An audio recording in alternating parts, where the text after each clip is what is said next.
Hello YouTube people, and welcome back to Motorcycle Vision. If you're new here, my name is Steve. I'm a new rider. Been riding a little bit more than a year now.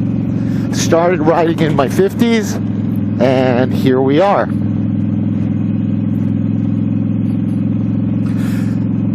So today is the first day that we're getting hit with a whole lot of wind. And they're telling me on the news, well, I guess they're not telling me personally, but they're saying on the news that the temperature is going to drop from the 50s down to the 30s today in northern Jersey. And I guess that's happening because there's a wind blowing in.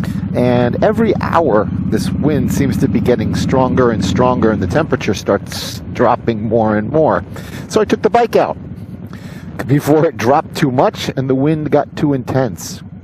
So it's one of my first rides on a windy day. But you know something I noticed? On my previous bike, my first bike was a Honda Rebel 250. And I noticed on a windy day, it would just kick me around like there was nobody's business. I would just get kicked around horribly. Gusts of wind, trucks passing me, everything. My current bike is a Honda Shadow. I guess it's a heavier bike because at least up till now, trucks have not shoved me. I haven't gotten buffeted around. And today, when it's this windy day, I hear it, but it's not really shoving me.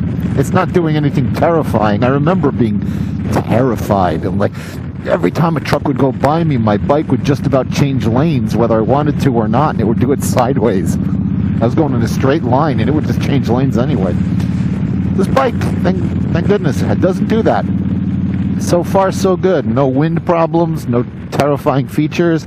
I'm happy. So I guess the moral of the story is I needed a heavier bike or better weather. So as a new rider, I've had all kinds of ideas of inventions that I thought would improve the riding experience for people. However, the other thing that I found out is all of my ideas have already been invented, and they pre-exist on eBay and Amazon. But I'll tell you about some of the ideas that I had that I thought were so great. So I thought about putting a stalk right there on my handlebars, because I thought, hey, I could have a camera facing me, and I could have another camera facing forward, and then you could get multiple views. That exists. The idea of heated grips on the motorcycle, that one exists.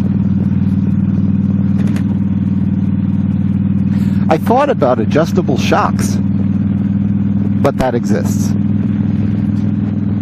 I think where we're going with this is I'm a little late to the party. I should have started riding years ago. And then these ideas would be very popular and I'd be very wealthy. But I think what we're going to go with, instead I'll just go out and buy them.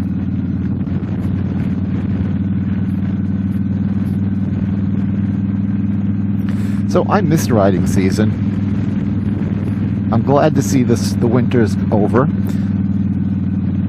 I mean, it still has lots and lots and lots of cold days. Today's probably going to turn into one of them when it goes into the 30s, but nonetheless.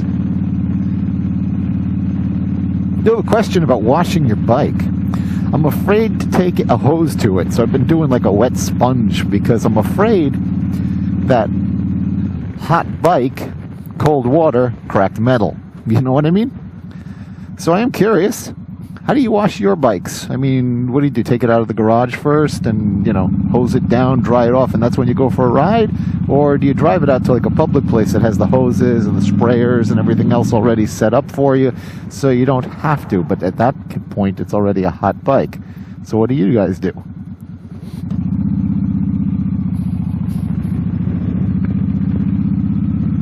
So in New Jersey, they're starting to have more dining places that are opening up. You get to go out some more.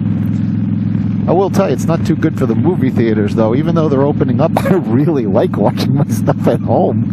I prefer not to go to the movie theater and spend $100 to watch a movie, then spend like $30 on popcorn and a soda. instead of just pop it myself. I'm much happier without the movie theater. There is something to be said about watching it on the huge screen with a live audience, I admit that, but it'd have to be a special movie for me to do that. It would have to be like a Star Wars caliber movie, a Star Trek caliber movie, Die Hard.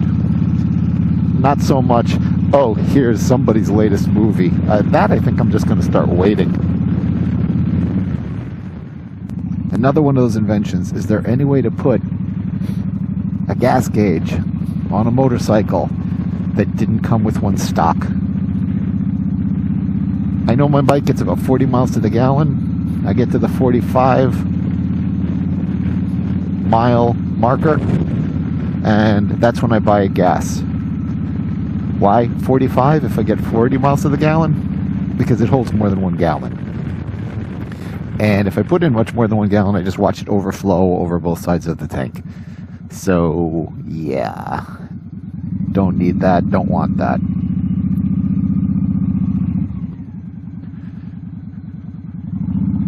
All right, well, I think we kind of covered it for today. So, I'm going to ask you guys, please give me a like, please subscribe, drop me a note, things that you want me to take you to in the northern Jersey area. Probably going to be able to get there and show them to you. Any ideas, any tips, anything like that you want to see, let me know. The channel is Motorcycle Vision. My name is Steve. Hope you enjoyed today's video. Give me a like, subscribe, and ride safe. Bye-bye.